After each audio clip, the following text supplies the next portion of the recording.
আমার অবজারভেশন 2026-27 পর্যন্ত একটা অর্থনৈতিক মন্দা চলতে পারে। বলবে কিছু কিছু লোক যে ভবিষ্যৎবাণী করতে যাওয়া, এটা ভবিষ্যৎবাণী নয়।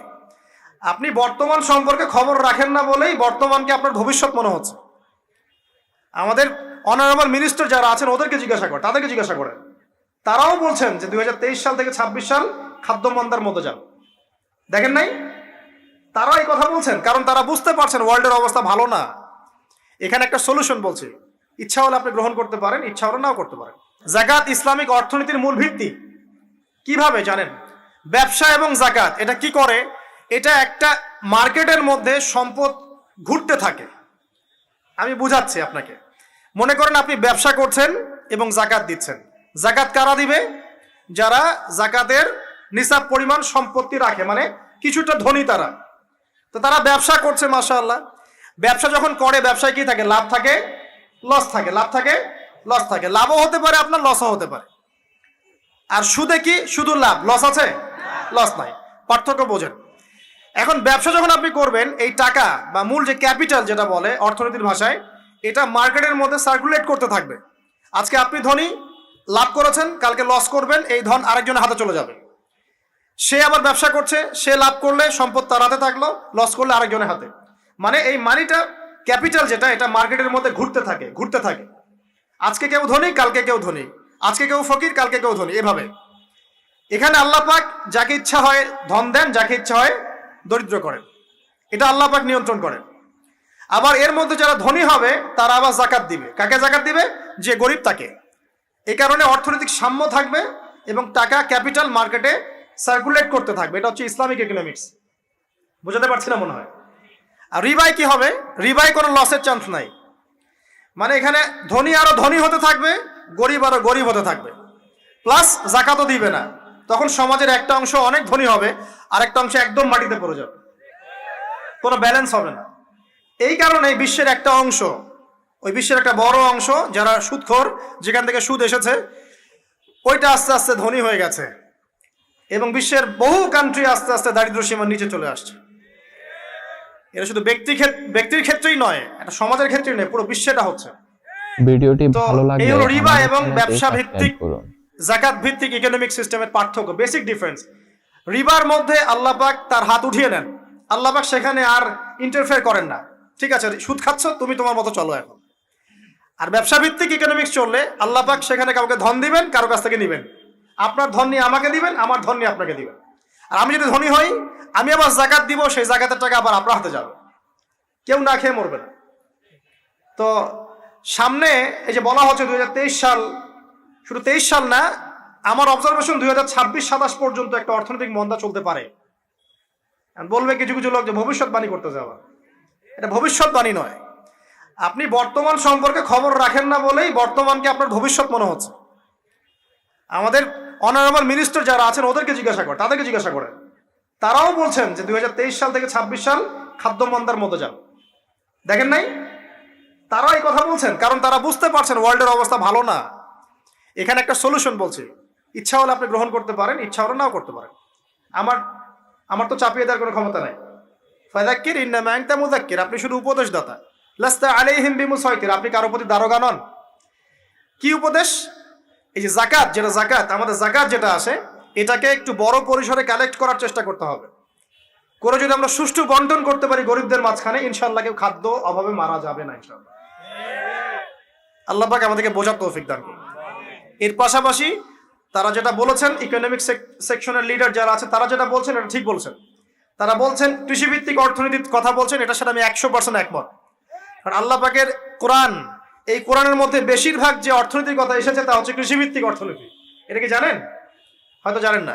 কোরআনে যত ইকোনমিক সিস্টেমের কথা আসছে তার মধ্যে সবচেয়ে বেশি এসেছে কৃষিভিত্তিক অর্থনীতির কথা, তারপর ব্যবসা এবং যাকাত। অতএব তারা ঠিকই বলেছেন, দেশের যারা ইকোনমিক সেকশনে গবেষণা করছেন তারা ঠিক কথাই বলেছেন যে কৃষিভিত্তিক অর্থনীতি হচ্ছে আমাদের অর্থনৈতিক মন্দা দূর করার অন্যতম উপায়। ঠিক বলেছেন, আমি একমত। তো যাকাত যেটা কথা বলছিলাম, বাম দিকে যাকাত আসবে, তো যাকাত আমরা দিব তো ইনশাল্লাহ ভাই। যাদের, শোনেন, বাংলাদেশে এমন অনেক শিল্পপতি আছে যাদের একজনের যাকাতের টাকা দিয়ে একটা গ্রাম চলতে পারে। আর জাকাতের টাকা কিন্তু শুধু এক বছরে আসবে না, প্রতি বছরেই ঘুরে ঘুরে আসবে। মনে করেন যে আপনাদের এলাকার মধ্যে অনেক বিত্তশালী আছেন, আমি দোয়া করি মন থেকে আল্লাহ পাক বিত্তশালীদের অন্তরটাকে নরম করে দিক এবং ওসমান রাদিয়াল্লাহু আনহুর মতো দানশীল করে দিক। আমরা দোয়া করি, আমরা কারো খারাপ চাবো? সবার জন্য হেদায়েতের দোয়া করব। টাকা থাকতে তো সমস্যা নাই, কিন্তু টাকা থেকে যদি উসমান রাদিয়াল্লাহু আনহু হতে না পারলাম তাহলে সমস্যা। টাকা থাকতে কোনো সমস্যা নাই, ধন আপনাকে আল্লাহ দিতেই পারে। এই ধনটাকে উসমান গনি রাদিয়াল্লাহু আনহুর মতো আল্লাহর পথে বিতরণ করে দেন, ইনশাআল্লাহ আল্লাহ পাক আপনাকে জান্নাতুল ফেরদৌস দান করবেন। তো অনুরোধ থাকবে, দেখেন আপনারা যদি একটা এলাকার জাকাত কালেক্ট করতে পারেন, মনে করেন কথার কথা এখানে কিছু মেয়ে আছে যারা খারাপ পথে পা বাড়িয়েছে, আমার কথা বুঝতে পারছেন? আচ্ছা, এরকম পল্লী অনেক জায়গায় আছে না? এক বছরের জাকাতের টাকা দিয়ে সমস্ত যৌন পল্লীর মেয়েদেরকে কাজ দেয়া সম্ভব, কর্মে আনা সম্ভব। ওদেরকে কাজের ব্যবস্থা করে দেন, ওরা কখনোই এই সেক্স ওয়ার্কারের কাজ করবে না ইনশাআল্লাহ। কোনো মেয়েই এই কাজ করতে চায় না, আমার মত কোনো মেয়েই চায় না যে ইজ্জত বিক্রি করে খাবো, কোনো মেয়ে চাবে? কখনো চাবে না। ওকে আপনি ভালো কাজের ব্যবস্থা করে দেন এই জাকাতের টাকা দিয়ে, দেখবেন ইনশাআল্লাহ সে ওই খারাপ পথ ছেড়ে দিয়েছে। অনেক দেখবেন দরিদ্র মানুষ আছে যে পড়াশোনা করার কোনো সুযোগ নাই, টাকা পয়সা নাই, পড়াশোনা করতে চায় কিন্তু টাকা পয়সা নাই, দিনের জ্ঞান অর্জন করতে চায়, দেশকে কিছু দিতে চায়, টাকা নাই। তাকে আমরা হেল্প করতে পারি না? পারি। অনেক মানুষ আছে মাদক দ্রব্য বিক্রি করছে, তাকে বুঝান, দিনের হেদায়েত দেন যে ভাই আমি তোমাকে আরো ভালো চাকরি দিব, ভালো ব্যবসা দিব, তুমি ছাড়বা কিনা? বলবো আমি ছেড়ে দেবো ইনশাআল্লাহ। বুঝালে ছেড়ে দেবে ইনশাআল্লাহ। এই যে মেগা প্রজেক্ট যেটা কথা বলি আমরা, আত্ম উন্নয়নমূলক বলেন, যুব উন্নয়নমূলক বলেন, বা কান্ট্রি ডেভেলপমেন্টের কথা বলেন, এখানে জাকাত একটা বড় শক্তি হতে পারে। তবে এটাকে সুষ্ঠুভাবে কালেক্ট করতে হবে এবং জাকাতের যে 8টা খাত আছে এই খাতগুলোতে সুষ্ঠুভাবে বন্টন করতে হবে। অমুসলিমদেরকেও জাকাত দেওয়া যায়, জানেন? অমুসলিম যদি কেউ থাকে, দরিদ্র, তাকেও জাকাত দিয়ে সহযোগিতা করা যায়। আমরা সহযোগিতা করি না বলেই তো ওই যে পশ্চিম থেকে লোকজন এসে সহযোগিতা করে খ্রিস্টান বানাচ্ছে এখন সবাইকে। আরো বাড়বে দিন দিন, দেখেন। আমরা তো সহযোগিতা করছি না। আপনার পাশে আপনার প্রতিবেশী না খেয়ে মারা যাচ্ছে, আপনি যাচ্ছেন না। এখন তো অন্য কেউ এসে যদি সাপোর্ট করে, ও তো তার দলেই ভিড়বে তখন, স্বাভাবিক। এটাই হচ্ছে এখন। আল্লাহ বোঝার তৌফিক দান করুক আমাদের। বাম দিকে মাইয়াতের থাকবে কি ভাই? যাকাত। তারপরে পায়ের দিকে চলে আসবে তার আত্মীয়তার সম্পর্ক রক্ষার ইবাদত, তার এই যে অন্যান্য দান সদকা, তার নফল আমল, তার তাসবিহ তাহলিল, তার কোরআন তেলাওয়াত ইত্যাদি পায়ের দিকে চলে আসবে। এখানে একটা হাদিস এসেছে, সূরাতুল মুলক যে ব্যক্তি রাতের বেলা তেলাওয়াত করবে, কোন সূরা ভাই? তাবারাকাল্লাযী বিয়াদিহিল মুলক ওয়া হুয়া আলা কুল্লি শাইইন কাদির। এই সূরা যে ব্যক্তি রাতের বেলা করে তেলাওয়াত করবে, ইনশাআল্লাহ সূরা মুলকও কবরে তার সাথে থাকবে এবং কবর আযাব থেকে সূরা মুলক তাকে বাঁচাবে ইনশাআল্লাহ। আমি বুঝাচ্ছি যে কি অবস্থাটা হবে। এবার দুজন ফেরেশতা মাথার দিক থেকে আসবেন, আসতে চাইবেন, সালাত বলবে এখান দিয়ে আসা যাবে না, এদিক দিয়ে আসা যাবে না। ডান দিক দিয়ে আসতে চাইবেন, এদিক দিয়ে আসা যাবে না। বাম দিক দিয়ে আসতে চাইবেন, যাকাত বলবে এদিক দিয়ে আসা যাবে না। পায়ের দিক দিয়ে আসতে চাইবেন, আমলগুলো বলবে এদিক দিয়ে আসা যাবে না। তখন যাই হোক তারা আসবেন। এটা তাদের, এটা কথা কি? এটা কথাটা হচ্ছে যে সলাতের গুরুত্ব, মানে সে সলাত আদায় করেছে, সে আমার হক আদায় করেছে, আমি তার পক্ষে আছি, এটা পক্ষে বোঝাচ্ছে। রোজা বলবে আমি ওর পক্ষে আছি, তাকে আপনি কোনো শাস্তি দিবেন না, আমি তার পক্ষে আছি। আপনারা দুজন তাকে শাস্তি দিবেন না, আমি যাকাত তার পক্ষে আছি, এটা পক্ষে থাকার কথা। তারপরেও তারা আসবেন, চোখগুলো হবে নীল এবং কালো বর্ণ, নীলাপ চোখের কালো। মুনকার নাকি? উঠে বসিয়ে দেওয়া হবে। এবার 3টা প্রশ্ন। প্রথমে প্রশ্ন হচ্ছে কি, মান রব্বুক, তোমার রবকে? তখন মুমিন বান্দা বুক ফুলিয়ে বলবে রব্বি আল্লাহ, আমার রবকে আল্লাহ। পৃথিবীতে যে ব্যক্তি আল্লাহর সাথে শিরিক করে নাই, আল্লাহ তাওহীদের উপর থেকেছে এবং তার উপরে মৃত্যুবরণ করেছে, ইনশাআল্লাহ সেই ব্যক্তি এর উত্তর নির্দ্বিধায় দিতে পারবে ইনশাআল্লাহ। আর দুনিয়াতে যে বা যারাই আল্লাহর সাথে শিরিক করবে, আল্লাহর সাথে শিরকের পাবে লিপ্ত হবে, ওই অবস্থায় মারা যাবে, তাওহীদের উপর থাকবে না, কোশ্চিন কালেও মান রব্বুক উত্তর দিতে পারবে না। তারপরে প্রশ্ন হয়ে যাবে মা দীনুক, তোমার দিন কি ছিল? মুমিন বান্দা উত্তর দিবে কি? দীন ইয়াল ইসলাম, আমার দিন ছিল ইসলাম, এখানে শুনে রাখেন, পৃথিবীতে যারা ইসলামকে পরিপূর্ণরূপে পালন করবে তারাই এই উত্তর দিতে পারবে ইনশাআল্লাহ। যারা ইসলামকে ঠাট্টা বিদ্রুপের হাসি তামাশার পাত্র বানিয়েছে, মন চাইলে কিছু করি মন চাইলে কিছু করি না, সহজগুলো একটু আমল করি বাকি কিছুর আমল ধারি না, হ্যাঁ, নামাজ পড়ি সুদ ছাড়তে পারি না, ঠিক আছে, বছর বছর ওমরা করি এদিকে ঘুষ দুর্নীতি ছাড়তে পারি না, ইসলামকে ঠাট্টা তামাশার পাত্র বানিয়েছে, এরা কোশ্চিন কালে উত্তর দিতে পারবে না মা দিনুক, দিনে পরিপূর্ণরূপে ইসলামে প্রবেশ করতে বলেছেন আল্লাহ রাব্বুল আলামিন। যারা পরিপূর্ণরূপে ইসলামে প্রবেশ করবে এবং ইসলামের প্রতিটা মৌলিক বিধান মেনে চলবে ইনশাআল্লাহ তারা এর উত্তর দিতে পারবে। এরপরে আসবে তৃতীয় প্রশ্ন, নবী সাল্লাল্লাহু আলাইহি ওয়াসাল্লামকে দেখানো হবে, যখন দেখানো হবে তখন সূর্য যখন ডুবে যায় যে দৃশ্যটা আমরা দেখতে পারি না, ওই দৃশ্যটা ভেসে উঠবে এবং মুমিন বান্দা অস্থির হয়ে যাবে, বলবে আমাকে ছেড়ে দাও আমি নামাজ পড়বো, সুবহানাল্লাহ। কারণ তার কাছে মনে হবে যে আসরের ওয়াক্ত হয়ে গেছে, আসরের ওয়াক্ত হয়ে গেছে, আসরের ওয়াক্ত চলে যাচ্ছে, আমাকে নামাজ পড়তে হবে। চিন্তা করেছেন? ওই যে একটা হাদিস আছে না, যে 7 শ্রেণীর মানুষকে আল্লাহ রাব্বুল আলামিন আরশের ছায়া ছায়া দিবেন, তার মধ্যে এক শ্রেণীর মানুষকে যার অন্তর মসজিদের সাথে ঝুলে থাকে, তার মন মসজিদের সাথে ঝুলে ছিল, এই সূর্য ডুবে গেল বলে আমাকে ছেড়ে দাও আমি নামাজ পড়তে যাব। তখন ফেরেশতারা বলবেন তোমাকে নামাজ পড়তে দেয়া হবে, তবে তার আগে তুমি এর উত্তর দাও। কি উত্তর? এই ব্যক্তির দিকে তাকাও। তখন নবী সাল্লাল্লাহু আলাইহি ওয়াসাল্লামকে দেখানো হবে, সাল্লাল্লাহু আলাইহি ওয়াসাল্লাম দরুদ পড়বেন, বলা হবে যে এই ব্যক্তির সম্পর্কে তোমার কি ধারণা? মান হাযা রাজুলু বুইসা ফীকুম, এই ব্যক্তি কে যাকে তোমাদের কাছে পাঠানো হয়েছিল? মুমিন ব্যক্তি নির্দ্বিধায় বলে দিবে যে তিনি হচ্ছেন আমার নবী মুহাম্মদুর রাসূলুল্লাহ সাল্লাল্লাহু আলাইহি ওয়াসাল্লাম। দেখুন, পৃথিবীতে যে বা যারাই নবী সাল্লাল্লাহু আলাইহি ওয়াসাল্লামের সুন্নতের উপর আমল করবে ইনশাআল্লাহ সে তার উত্তর দিতে পারবে। দুনিয়াতে যারা নবীর সুন্নতের 5 পয়সা পরোয়া করছে না, তার আদর্শের 5 পয়সা দাম দিচ্ছে না, তারা কোশ্চিন কালে উত্তর দিতে পারবে না। নাম হতে পারে আব্দুর রহমান, আব্দুর রহিম, নবীর সুন্নতের ধার ধারে না, তারা উত্তর দিতে পারবে না। তো নবীর সুন্নতের গুরুত্ব কত গভীর এটা আমাদেরকে এখান থেকে বুঝতে হবে। তাই প্রিয় যুবক ভাইরা, মুসলিম ভাইরা, আমাদের জীবনটাকে নবীর আদর্শ এবং সুন্নতে ঢেলে সাজাতে হবে। সকাল থেকে সন্ধ্যা পর্যন্ত প্রতিটা কাজ করব কার তরিকায়? রাসূলের তরিকা। নামাজ পড়বো তার তরিকা, রোজা, সিয়াম, হজ, যাকাত, আমল, মুআমালাত, আখলাক সব কার তরিকায়? নবী সাল্লাল্লাহু আলাইহি ওয়াসাল্লামের তরিকা অনুযায়ী ইনশাআল্লাহ। আল্লাহ পাক তৌফিক এনায়েত করুন, আমিন। এবার ফেরেশতা দুজন জিজ্ঞাসা করবেন অবাক হয়ে যে তুমি কিভাবে এটা জানলে, তুমি কিভাবে এই 3টা প্রশ্নের উত্তর দিতে পারলে? কারণ বেশিরভাগ মানুষ তো উত্তর দিতে পারবে না, বেশিরভাগ মানুষই এই উত্তর দিতে পারবে না। কারণ কিয়ামতের মাঠে 1999 জন মানুষ জাহান্নামে যাবে, নাউজুবিল্লাহ। তো এটা কঠিন পরীক্ষা।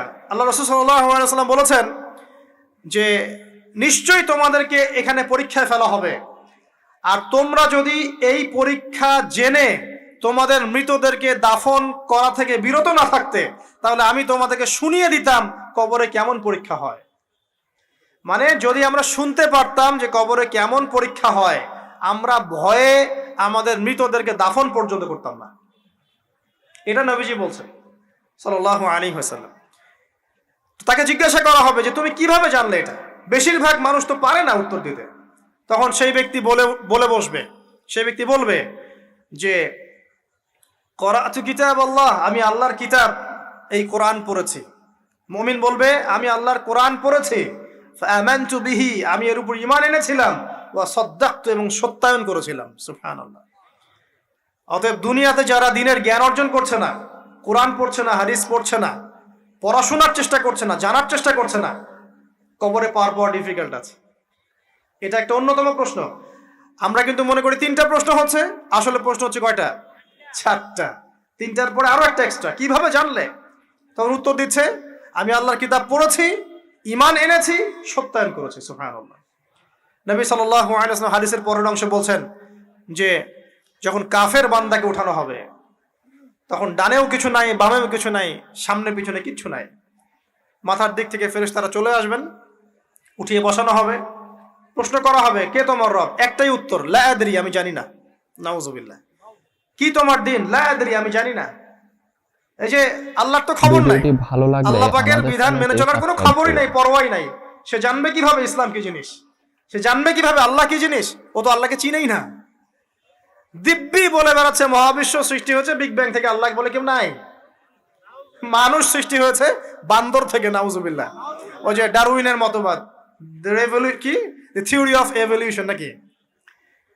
হ্যাঁ, তাই তো মনে হয়, অনেকদিন আগে পড়ছি ভাই, ভুলে গেছি এগুলো। তো যাই হোক, মানুষ তো আল্লাহকে চিনছে না। এখনো মানুষ মনে করছে যে আল্লাহ বলতে কেউ নাই। এবং এই মুক্ত চিন্তার নামে, বাক স্বাধীনতার নামে নাস্তিকতার যে চর্চাটা বেড়েছে বাংলায়, এটা আশঙ্কাজনক। বড় বড় বিশ্ববিদ্যালয় থেকে পড়ে আসছে, অনেক সময় দেখলাম বড় বিশ্ববিদ্যালয়ের প্রফেসর, সে বলছে যে মহাবিশ্ব বিগ ব্যাং দিয়ে সৃষ্টি হয়েছে, সৃষ্টিকর্তা নাই এখানে কোনো। তো মুসলিম বিজ্ঞানীর একটা কথা বলতেন যে মানুষ বিজ্ঞান সম্পর্কে অল্প জানলে নাস্তিক হয়ে যায়, আর অনেক গভীর জ্ঞান অর্জন করলে আল্লাহর কাছে আত্মসমর্পণ করে। খেয়াল করে দেখবেন, ডক্টর, ইঞ্জিনিয়ার যারা বড় বড় লেভেলে চলে গেছেন, অনেক সিনিয়র, তারা কিন্তু বেশিরভাগ নামাজি দেখবেন, নামাজ পড়ে, দান সৎকা করে, সমাজ কল্যাণমূলক কাজ করে। তারা কিন্তু রোগীর সেবা করতে গেলেও বলে যে নামাজ পড়িয়েন, রোজা রাখিয়েন, তারা কিন্তু বলে। অনেক ডক্টর আমি দেখেছি এমন, যারা যত বেশি গবেষণা করে তারা তত বেশি আস্তিক হয়ে যায়, আর টুটাফাটা গবেষণা করলে নাস্তিক হয়ে যাবে। কত প্রশ্ন, ইসলামের এটা কেন, ওইটা কেন, ইসলামে বহুবিবাহ কেন, হ্যাঁ, ইসলামে কি পর্দার বিধান কেন, তারপর ইসলামে এত রেস্ট্রিকশনস, এত বাইন্ডিংস কেন, হ্যাঁ, স্বাধীনতা নাই কেন, কত প্রশ্ন। ইসলামের এগেনস্টে কত তীর এখন ছোড়া হচ্ছে। তো এই ব্যক্তি কেমন করে উত্তর দিবে যে মাহাদিনুক, তোমার দিন কি? আল্লাহর দিকে কত প্রশ্ন ছোড়া হচ্ছে, কত শিরকের পাপ আমরা করছি, অনেক সময় মুসলিম হয়েও শিরকের পাপ করছি। কিভাবে উত্তর দিবে মান রব্বুক? 3 নাম্বার প্রশ্ন যখন করা হবে, এই ব্যক্তিকে দেখো দেখি, সে বলবে যে আমি জানি না এই ব্যক্তিকে, তবে শুনেছিলাম, মানুষের মুখে শুনেছিলাম, মানুষ যা বলতো আমি তাই বলতাম। মানে সে রাসূল সাল্লাল্লাহু আলাইহি ওয়াসাল্লামের নাম শুনেছিল হয়তোবা, কিন্তু তার সুন্নত বা আদর্শ কখনো মেনে চলে নাই, পারলো না। এবার জান্নাতি ব্যক্তি হলে কি হতো?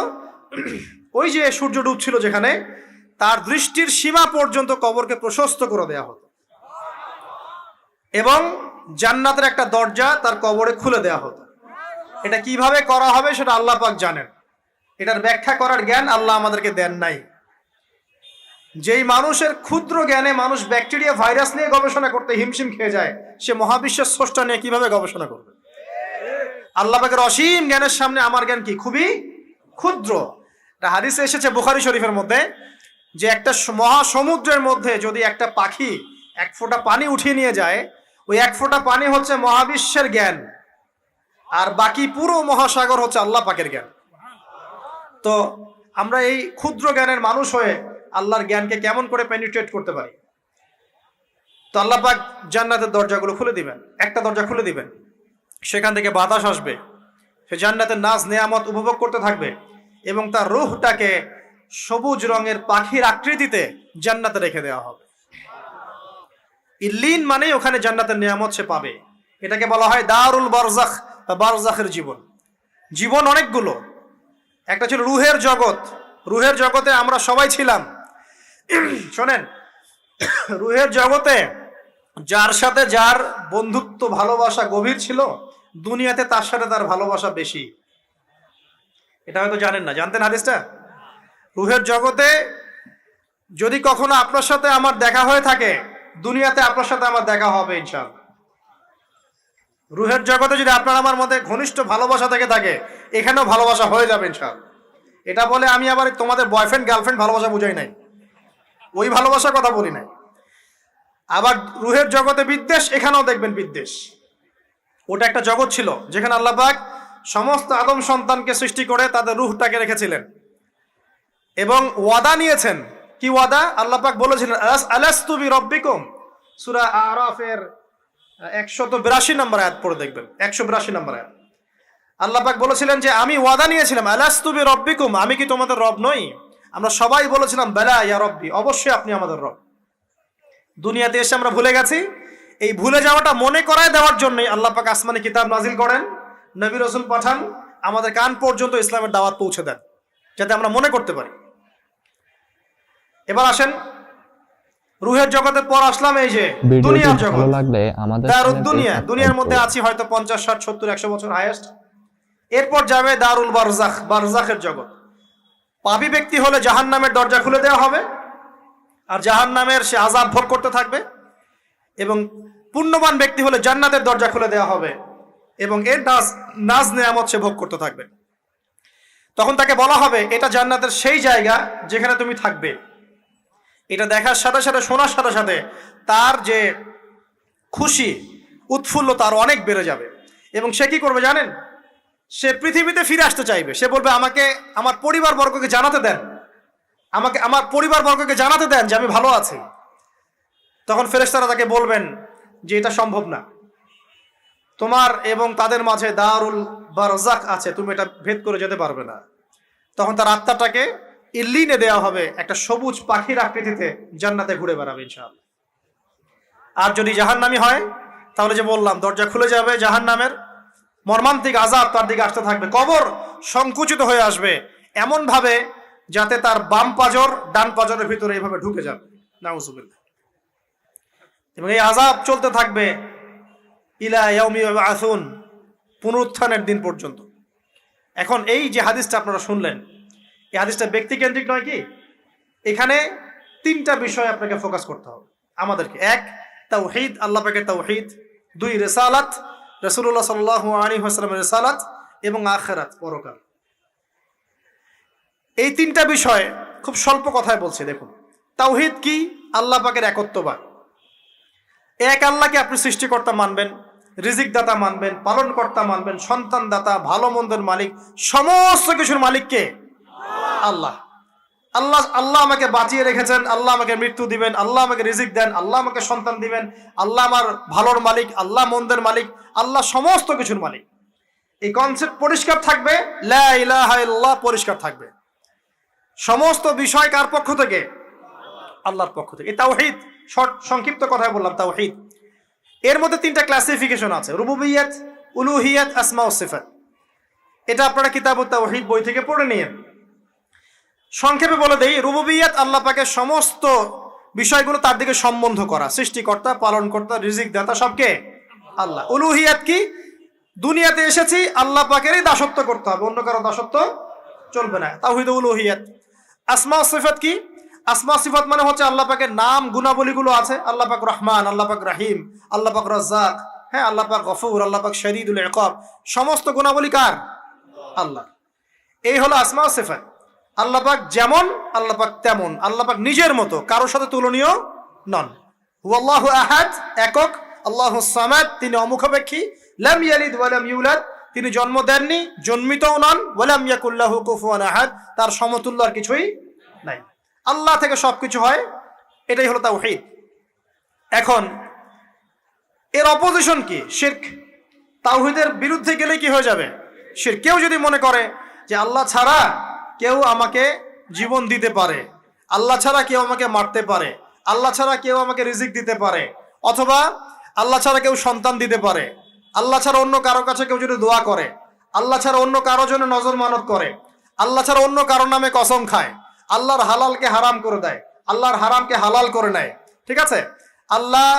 আল্লাহ থেকে শুভ অশুভ আসে না, শুভ আল্লাহর পক্ষ থেকে আসে, অশুভ শয়তানের পক্ষ থেকে আসে, এমনও যদি কেউ মনে করে, শুভ অশুভ দুটোই আল্লাহর পক্ষ থেকে আসে, কিন্তু কেউ যদি মনে করে না শুভগুলো আল্লাহর পক্ষ থেকে, অশুভগুলো শয়তানের পক্ষ থেকে, এমনও যদি মনে করে, শিরক হয়ে যাবে। মুসলিমরা চলাফেরায় শিরক করছে। এখন মুসলিমরা আল্লাহ ছাড়া অন্য কারো কাছে চাচ্ছে, মুসলিমরা অনেকে কবরে সেজদা করছে, মুসলিমরা অনেকেই মৃত মানুষের কাছে দোয়া করছে, হাতে বালা পরে আছেন, খোলেন না। কেন খোলেন না?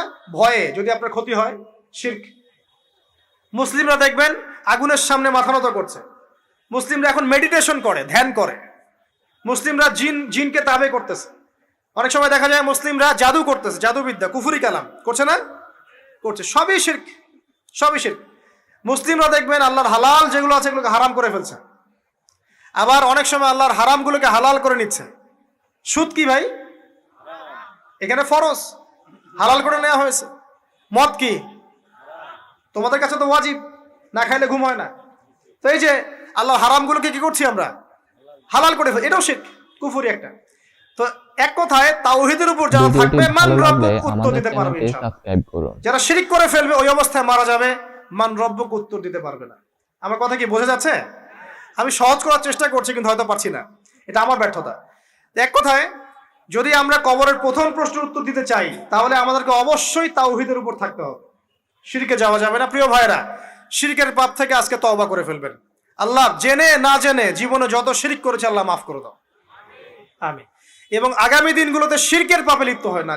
প্রিয় ভাইরা, যদি আপনার আমল নামায় আসমান জমিন সমানও পাপ থাকে, শিরকের পাপটুকু না থাকে, আল্লাহ পাক আপনার পুরো পাপ মাফ করতে পারবেন ইনশাআল্লাহ। আল্লাহ পাক বলেছেন মেরাজের রাতে নবী সাল্লাল্লাহু আলাইহি ওয়াসাল্লামকে আরশে আজিমের কাছে উঠিয়ে নিয়ে আল্লাহ পাক 3টা ওহী করেছেন। কয়টা ওহী? একটা ছিল 5 ওয়াক্ত নামাজ, ঠিক আছে। 2 নাম্বার হচ্ছে সূরা বাকারার শেষের 3টা আয়াত। 3 নাম্বার একটা ওয়াদা, একটা প্রতিশ্রুতি। সেটা কি? হে মুহাম্মদ সাল্লাল্লাহু আলাইহি ওয়াসাল্লাম, তোমার উম্মতের মধ্যে কেউ যদি আসমান জমিন সমান পাপ নিয়ে আমার সামনে হাজির হয় কিন্তু আমার সাথে কাউকে শরিক না করে, শিরক না করে, তাহলে আমি আল্লাহ তার সামনে আসমান জমিন সমান ক্ষমা নিয়ে হাজির হব, মানে মাফ করে দেওয়া হবে ইনশাআল্লাহ। অতএব শিরকের পাপে যায় না, ইনশাআল্লাহ জান্নাতে যাওয়া যাবে। যে ব্যক্তি মন থেকে একবার লা ইলাহা ইল্লাল্লাহ পড়েছে, সমস্ত বিষয় আল্লাহর দিকে সুপর্দ করে, তার অন্যান্য অনেক পাপ থাকতে পারে, আল্লাহ পাক চাইলে সব পাপ মাফ করতে পারে। অতএব মান রব্বুক উত্তর দিতে চাইলে শিরকের পাপে যাওয়া যাবে? যাবে না। আধুনিক শিরকের মধ্যে সবচেয়ে ভয়ঙ্করটা হচ্ছে এটা যে আমরা আল্লাহর হালালকে হারাম করে নিচ্ছি, হারামকে আবার হালাল করে ফেলছি। এখানে যায় না। সবকিছু আল্লাহ থেকে আসে, দোয়া আল্লাহর জন্য করবেন, নামাজ আল্লাহর জন্য, সবকিছু ইবাদত আল্লাহর জন্য, দ্বীনি ইলম অর্জন আল্লাহর জন্য। প্রতিটা কাজের করার আগে নিয়াত ফিক্স করবেন, কেন করব? পরকালীন স্বার্থ থাকলে করব, না হলে করব না। কেন তুমি টিকটকে যাবা না? কারণ পরকালীন কোনো স্বার্থ নাই। কেন তুমি ফ্রি মিক্সিং অ্যাফেয়ার্সে যাবা না? কারণ পরকালীন কোনো স্বার্থ নাই। কেন মদ খাবা না? পরকালীন কোনো স্বার্থ নাই। কেন মিউজিকে যাচ্ছ না? কারণ পরকালীন কোনো স্বার্থ নাই। কেন তুমি এই যে সুদ খাবা না? কারণ পরকালীন কোনো স্বার্থ নাই। যে কাজে পরকালীন কোনো স্বার্থ নাই সে কাজে কোনো মুমিন মুসলিম নাই। কেন নামাজ পড়বো? কারণ পরকালীন স্বার্থ আছে। কেন রোজা রাখবো? পরকালীন স্বার্থ আছে। কেন আমি হালাল বিয়ে করব, হারাম জেনায় যাব না? পরকালের স্বার্থ আছে। কেন আমি যাকাত দিব, ব্যবসা করব, সুদ খাবো না? কারণ পরকালের স্বার্থ আছে। কেন ইসলামের দাওয়াত দিব? পরকালের স্বার্থ আছে। কেন হাদিস প্রচার করব? কারণ পরকালের স্বার্থ আছে। ইসলামের জন্য সবর করব কেন? পরকালের স্বার্থ আছে। পরকালের স্বার্থ যেখানে, মুসলিম সেখানে। পরকালীন স্বার্থ নাই, আমরা নাই। প্রত্যেকটা কাজ করার আগে নিয়াতটা ফিক্স করতে হবে, পরকালের কোনো স্বার্থ আছে? যদি বলে হ্যাঁ আছে, তাহলে করবে। স্বার্থ নাই, আমি নাই। কোন ফুজুল কি বাত বা ফাহেসা কোনো কাজ, এসব কাজে আমরা নাই, বিকজ এগুলোতে কোনো পরকালীন স্বার্থ নাই। ব্যাস, আমাদের জীবনের প্রতিটা মোমেন্ট, প্রতিটা সেকেন্ড আল্লাহর দেয়া দান। আমি নিজের ইচ্ছা মতো এটাকে অপব্যয় করতে পারি না। মিউজিক শুনতে চান, আপনি সং পছন্দ করেন, আপনি নাশিদ শোনেন, ইসলামিক নাশিদ শোনেন, ওখানে আপনার ইমান একটু দীপ্ত হবে, পরকালীন স্বার্থ আছে। আপনি নিজের যৌন চাহিদাকে দমন করতে পারছেন না, হালালভাবে বিয়ে করে নেন। বিয়ে করার পর আপনি যত ইচ্ছা স্ত্রীকে মহব্বত করেন, প্রত্যেকটা মহব্বতে নেকি পাবেন। এমনকি স্ত্রীর দিকে নেক নজরে তাকাবেন, তাতেও নাকি। তার মুখে খাবার তুলে দেবেন, তাতেও নাকি। তার হাত ধরে হাঁটবেন, তাতেও নাকি। তাকে নিয়ে রাত্রে চাঁদ দেখবেন, তাতেও নাকি। আপনি আপনার নিয়তটাকে চেঞ্জ করেন, কাজের ডাইরেকশন চেঞ্জ করেন। পরকালের স্বার্থ থাকলে করবো, না হলে করবো না। আপনি পছন্দ করেন ঘুরে বেড়াতে, আল্লাহর দিনের দায়ী হয়ে ঘুরে বেড়ান না, সমস্যা কি? আল্লাহর জমিন ঘুরে দেখেন, এসব অবান্তর কাজে লিপ্ত না থাকে আল্লাহ পাকের নিদর্শনগুলো ঘুরে দেখেন, আপনার ইমান বাড়বে ইনশাআল্লাহ। আপনার সংস্কৃতি ভালো লাগে, ইসলামিক সংস্কৃতি মেনে চলেন। আপনি কবিতা লিখতে ভালোবাসেন, ইসলামিক কোনো কবিতা লেখেন। আপনি উপন্যাস পড়তে ভালোবাসেন, ইসলামিক কোনো উপন্যাস পড়েন। আমি বলছি না এগুলোর বাইরে কোনো পড়াশোনা করা যাবে না, এমনটা আমি কিন্তু বলছি না। আমি বলছি আপনি আপনার পুরো কাজটাকে আগে ফিক্স করবেন, পরকালের কোনো স্বার্থ আছে কি নাই। যদি হ্যাঁ দেখা যায় হ্যাঁ পরকালের স্বার্থ ঠিক আছে, অবশ্যই করেন, কোনো সমস্যা নেই। আল্লাহ পাক বোঝার তৌফিক দান করুন। তো দেখুন প্রিয় ভাইরা, শিরকের পাপে যাওয়া যাবে না। এই শিরকের পাপ না থাকলে আমল নামায় ইনশাআল্লাহ আমরা জান্নাতে যাব এবং কবরের উত্তর দিতে পারবো ইনশাআল্লাহ। মান রব্বুক উত্তর পাস ইনশাআল্লাহ। তারপরে কি? মাদিন। এক কথায় ইসলামের অনেক বিধিবিধান আছে, নামাজ, কালিমা, সওম, যাকাত, হজ সব আছে। আমর বিল মারুফ নাহি আনিল মুনকার, ভিডিওটি পিতামাতার ভালো খেদমত, লাগলে প্রতিবেশীর আমাদের অধিকার, চ্যানেলটি স্ত্রীর অধিকার, সাবস্ক্রাইব করুন। তারপরে সন্তানদের অধিকার, যাকাত, সবকিছু আছে। এখন যদি ইসলামের কিছু অংশকে মেনে নেন, কিছু অংশকে না মানেন, এটা কিন্তু কুফরি।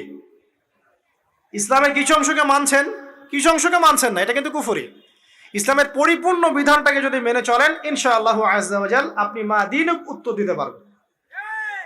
আপনি আমল করতে পারেন না পারেন, মনে করেন আপনি আমল করতে পারছেন না, কিন্তু আপনি আকীদা পোষণ করছেন যে হ্যাঁ ইসলামে যা আছে আমি সবকিছু মেনে চলি, কিন্তু হয়তো আমল করতে গিয়ে আমি পারছি না। আমি হয়তো নামাজ 5 ওয়াক্ত পড়তে হয়, আমি জানি, আমি মানি, কিন্তু আমার মাঝে মাঝে মিস হচ্ছে, মাঝে মাঝে আমি জামাত মিস করে ফেলছি। আপনি মানেন যে সম রাখতে হয়, মাঝে মাঝে আপনার সম মিস হয়ে যাচ্ছে, কিন্তু আপনি বিশ্বাস করেন যে হ্যাঁ আপনি সম রাখতে হয়, আপনার আকীদা ঠিক আছে। আপনি যাকাত দেন নাই এতদিন, কিন্তু আকীদা রাখেন হ্যাঁ দিতে হয়, আমি সুযোগ পেলে দিয়ে দিব। এই যে কনসেপ্টটা ক্লিয়ার রাখা যায় না, ইসলামের বিধানগুলো প্রতিটা আমি মানি মন থেকে, হয়তো আমল করতে গিয়ে আমি পেরে উঠতেছি না বা হয়ে উঠছে না। ইনশাল্লাহ একদিন না একদিন আল্লাহ পাক আপনাকে তৌফিক দিবে, ইনশাআল্লাহ আল্লাহ পাক তৌফিক দান করুক। কিন্তু কনসেপ্ট যদি ক্লিয়ার না থাকে যে আমি কিছু অংশ মানি, কিছু অংশ মানি না, এটা ইসলাম হলো না। উদখুলু ফিস সিলমি কাফা, পরিপূর্ণরূপে ইসলামে প্রবেশ করেন। দিনী বোন অনেকে আছে পর্দা হয়তো করতে পারছে না, কিন্তু মনে করে, বিশ্বাস করে যে পর্দা করতে হয়, এটা ফরজ।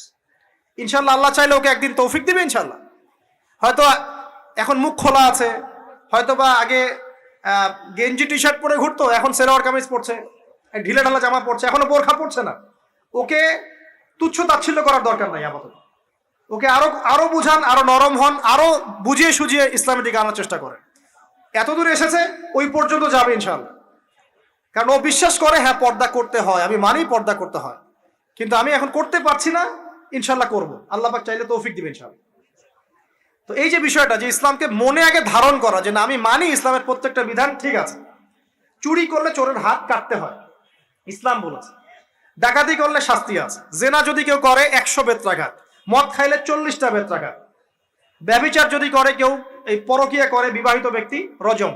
এগুলো কেসাস, একজন হত্যা করলে তাকেও কেসাস করতে হয়। এই বিধানগুলো আছে। এখন আপনি বলতে পারেন আমি এই ওয়ার্ল্ডের প্রেক্ষাপটে এটাকে বাস্তবায়ন করতে পারছি না, কিন্তু আমি বিশ্বাস করি ইসলামে এই বিধানগুলো আছে, এটা আল্লাহর বিধান। ইনশাল্লাহ আপনি মাফ পেয়ে যাবেন, ইনশাল্লাহ আল্লাহ চাইলে আপনি মাফও পেয়ে যাবেন। কিন্তু যদি মনে করেন না এই যুগের এগুলো চলেই না, আমি আল্লাহ পাকের এসব বিধান কিচ্ছু মানি না, আমি যে বিধান বুঝি এটাই চূড়ান্ত, তাহলে খবর আছে, তাহলে মা দিনুক উত্তর দিতে পারবেন না। তো বুঝেন, বিষয়টা বোঝেন, আকীদাটা ক্লিয়ার করেন যে না আমি পারতেছি না, এটা একটা বিষয়, কিন্তু আমি বিশ্বাস করি ইসলামের এগুলো অংশ, হয়তো আমি এখন পারছি না, ইনশাল্লাহ ভবিষ্যতে পারবো।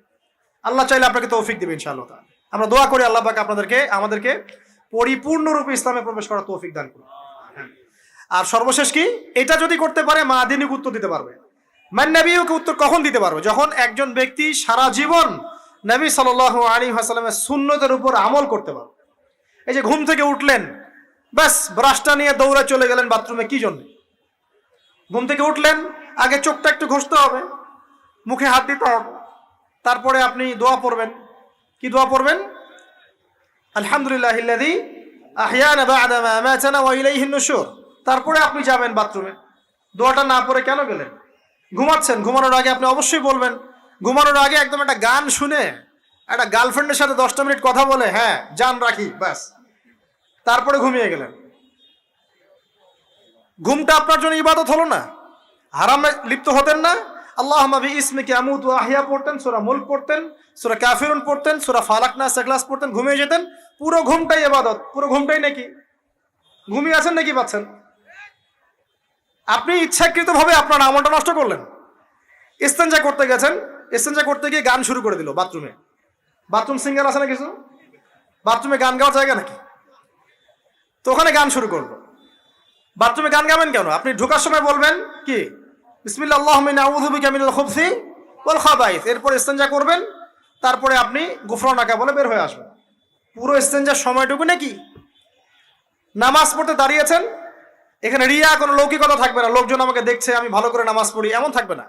নামাজে দাঁড়িয়েছেন আল্লাহর জন্য খালেস। এখন আল্লাহ আপনার মাঝখানে আর কেউ নাই, আল্লাহ আপনার মাঝখানে আর কেউ নাই।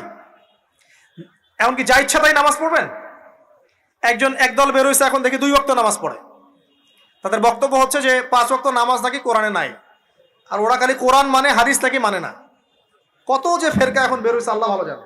তো 5 ওয়াক্ত নামাজ কোরআনে নাই বলে, সুবহানাল্লাহ। তো 2 ওয়াক্ত নামাজ পড়ে। তো এখন নামাজ কি মন গরম হবে পড়লেই হবে? ফজরের নামাজে দাঁড়িয়েছেন, ফজর নামাজ কয় রাকাত? 2 রাকাত। এখন আমি যদি বলি নামাজ তো ভালো কাজ, 2-এর জায়গায় 4 পড়লে কি সমস্যা ফজরে? যদি এমনটা বলি হবে? কেন হবে না? কারণ নবী সাল্লাল্লাহু আলাইহি ওয়াসাল্লাম 2 পড়েছেন, আমাকে 2 পড়তে হবে, সিম্পল। 4 পড়লে আপনার নামাজ বাতিল। ফজরের নামাজ 4 রাকাত পড়লে নামাজ কি বাতিল হবে না? মাগরিবের নামাজে দাঁড়িয়েছেন 3 রাকাত নামাজ, তখন আপনি মনে চিন্তা করছেন না 3-এর জায়গায় আমি 4 পড়বো, 5 পড়বো। নামাজ তো ভালো জিনিস, বেশি করলে কি সমস্যা? সবকিছু বেশি করতে হয় না।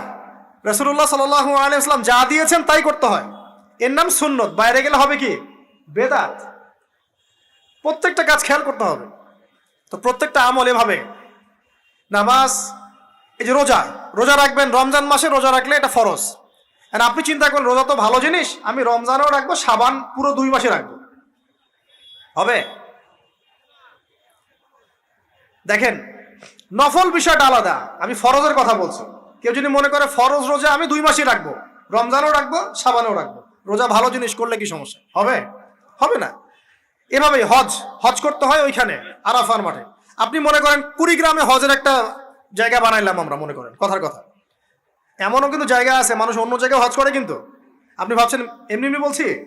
এমন অনেক ফেরকা আছে মুসলিমদের মধ্যে, মুসলিম নামধারী, এগুলো মুসলিম না, হজেরও জায়গা বানাইছে আলাদা, ওখানে হজ করে, ওখানে তাওয়াফ করে। এখন হজ যেখানে করতে হবে ওখানে না করে যদি এখানে করি, হবে? হবে না। যাকাত দেওয়ার একটা লিমিট আছে, এইটুক দিতে হবে। আপনি এখন কম দিলেন, হবে? আবার দিলেন না আমি একদম বেশি দিয়ে ফাটায় ফেলাবো একেবারে, সেখানে হবে? তো এই জিনিসগুলো খেয়াল রাখতে হবে যে আমাদের এক কথায় নবী সাল্লাল্লাহু আলাইহি ওয়াসাল্লামের সুন্নতটা মেনে চলা। আমলের ক্ষেত্রেও একইভাবে, আপনার অর্থনৈতিক জীবনেও নামাজ, রোজা, হজ, যাকাত আপনার পারফেক্ট। এবার আপনি এসেছেন অর্থনীতির ক্ষেত্রে, এসে মাশাআল্লাহ দাড়ি টুপি জুব্বা নিয়ে মাপে কম দিচ্ছেন, চলবে? দাড়ি টুপি জুব্বা আছে, মানুষকে ঠকাচ্ছেন, মজুদ করছেন, সিন্ডিকেট করছেন, অনেক সময় সরকারকে বিব্রত করে ফেলছেন, মাল মজুদ করছেন, দাম বেড়ে যাচ্ছে, বিব্রত হচ্ছে সরকার, হবে? দাড়ি টুপি পাগড়ি জুব্বা পরে, ভিতরটা আগে। ইমান ভিতরে না থাকলে দাড়ি টুপি দিয়ে লাভ আছে? তাকওয়া ভিতরে না থাকলে আমার দাড়ি টুপি দিয়ে লাভ আছে? মুহসিন হতে হবে। সো ইকোনমিক সেকশনে গিয়েও নবীর আদর্শ ভুলে যাওয়া যাবে না, সেখানেও তার আদর্শ মেনে চলতে হবে। এভাবেই সমাজ জীবন, পরিবার, সর্বক্ষেত্রেই নবীর সুন্নাহ মেনে চললে পরে ওই ব্যক্তিকে উত্তর দেওয়া যাবে ইনশাআল্লাহ, তিনি আমাদের নবী মুহাম্মদ রাসূলুল্লাহ সাল্লাল্লাহু আলাইহি ওয়াসাল্লাম। সর্বশেষ গিয়ে বলা হবে কিভাবে জানলে? তখন উত্তর কি দিবে? মুমিন, আমি আল্লাহর কিতাব পড়েছি, ঈমান এনেছি, এরপরে আমি সত্যায়ন করেছি। তার মানে পড়াশোনা করতে হবে না ভাই, আল্লাহর কিতাব পড়তে হবে না? কারা কারা আল্লাহর কিতাব পড়তে জানেন হাত তোলেন। আলহামদুলিল্লাহ। আগামী রমাজান আসার আগেই পুরো কোরআন এক খতম করবেন, পারা যাবে ইনশাআল্লাহ? এবং প্রত্যেক দিন আমাকে ওয়াদা করেন, প্রত্যেক দিন 1 পারা করে কোরআন তেলাওয়াত করব, পারবেন ইনশাআল্লাহ? না বলেন পারবো ইনশাআল্লাহ? পারবো ইনশাআল্লাহ। আল্লাহ পাক তৌফিক দান করুন, আমিন। কোরআন পড়তে হবে, শুধু কি জাস্ট তোতা পাখির মতো পড়েই যাবেন সারা জীবন? অর্থটা একটু বোঝার চেষ্টা করবেন না ভাই? করা উচিত না? করা উচিত। যদি আপনার সামর্থ্য থাকে আপনার অবশ্যই করা উচিত। সামর্থ্য নাই, বয়স হয়ে গেছে, পারেন না, সেটা আলাদা বিষয়। ভালো লাগবে, সামর্থ্য আছে আপনার অবশ্যই উচিত। আলহামদুলিল্লাহি রাব্বিল আলামিন মানে কি? আর রহমানির রহিম মানে কি? মালিকি ইয়াউমিদ্দিন বলছি, এটা মানে কি? ইয়াকা না'বুদু বলছি, ওয়া ইয়াকা নাস্তাঈন, এর অর্থ কি? ইহদিনাস সিরাতাল মুস্তাকিম মানে কি? সিরাতাল লাযীনা আন'আমতা আলাইহিম গায়রিল মাগদুবি আলাইহিম ওয়ালাদ-দালিন, কি অর্থ, কি বললাম? নামাজে এটার অর্থ জানলে মনোযোগ কি ডানে বামে যাবে? যাবে না ইনশাআল্লাহ। এই যে আল্লাহ পাক বলছেন, ইয়া আইয়ুহাল্লাযীনা আমানুত্তাকুল্লাহ, হে মুমিনগণ আল্লাহকে ভয় করো, হাক্কা তুকাতিহি ওয়া লা তামুতুন্না ইল্লা ওয়া আনতুম মুসলিমুন, তোমরা এমন ভাবে আল্লাহকে ভয় করো, ভয় করার মতো ভয় করো, এবং পরিপূর্ণ মুসলিম না হয়ে মৃত্যুবরণ করো না। এর অর্থটা জানলে ভালো লাগলো না? বুঝতে পারলাম না কোরআনটা? আল্লাহ বলছেন ওয়াদারু মা বাকিয়া মিনার রিবা, সুদের অবশিষ্ট অংশ ছেড়ে দাও। ওয়া ইল্লাম তাফআলু ফাআযানু বিহারবিন মিনাল্লাহি ওয়া রাসূলিহি, যদি না করো আল্লাহ এবং রাসূলের সাথে যুদ্ধের ঘোষণা শুনে রাখো। অর্থ জানলে হেদায়েত পাওয়া যায় না? অতএব অর্থটা জানার চেষ্টা করেন। আল্লাহ পাক তৌফিক ইনায়াত করুন, আমিন। অর্থ বোঝার ক্ষেত্রে যদি কোনো প্রতিবন্ধকতা পান সামনে, আলেম ওলামার কাছে যাবেন, জিজ্ঞাসা করে অর্থ জেনে নেবেন।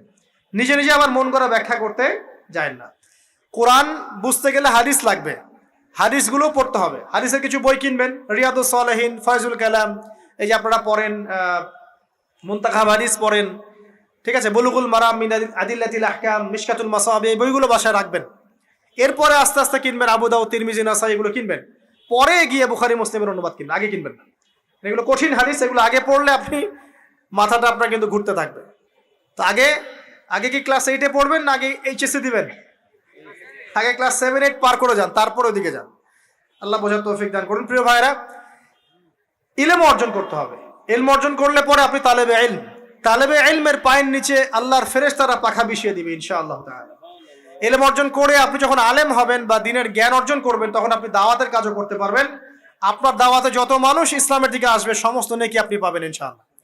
এবং যখন আপনি আরো বড় আলেম হয়ে যাবেন, আল্লাহ তৌফিক দান করুন, তখন আসমানের যত মাখলুক এবং জমিনের যত মাখলুক, এমনকি গর্তের মধ্যে যে পিপিলিকা আছে সেগুলাও, এমনকি সাগরের নিচের মাছ আপনার জন্য ইস্তেগফার করবে, দোয়া করবে ইনশাআল্লাহ। আল্লাহ পাক আমাদের সবাইকে শিরক মুক্ত আমল করার তৌফিক দান করুন, আমিন। আল্লাহর তাওহীদের উপর থাকার তৌফিক দান করুন, আমিন। আল্লাহ পাক আমাদের সবাইকে দ্বীন ইসলাম পরিপূর্ণরূপে পালন করার তৌফিক দান করুন, নবী সাল্লাল্লাহু আলাইহি ওয়াসাল্লামের আদর্শ মেনে চলার তৌফিক দান করুন, এবং দ্বীনের জ্ঞান অর্জন করার তৌফিক দান করুন। দুনিয়াতে আমরা যতদিন বেঁচে থাকবো, ইসলামের উপর যেন বেঁচে থাকতে পারি, এবং আমাদের মৌতের পর দারুল বারজাখ বা কবরের জিন্দেগি, আল্লাহ পাক আমাদেরকে এই ভয়াবহ ফিতনা থেকে, আযাব থেকে হেফাজত করুন, আমিন। সবাই একটা দোয়া পড়েন আমার সাথে, আল্লাহুম্মা ইন্না নাউযু বিকা মিন আযাবিল কবরি ওয়া আযাবি জাহান্নামা ওয়া মিন ফিতনাতিল মাহইয়া ওয়াল মামাত ওয়া মিন শাররি ফিতনাতিল মাসিহিদ দাজ্জাল। আল্লাহ রাব্বুল আলামিন আমাদের সবাইকে ইসলামের জন্য কবুল করুন, আমিন। ভিডিওটি ভালো লাগলে আমাদের চ্যানেলটি সাবস্ক্রাইব করতে ভুলবেন না। আপনার কাছে কোন হুজুরের ওয়াজ সবচাইতে বেশি ভালো লাগে তা অবশ্যই কমেন্টে জানিয়ে যাবেন।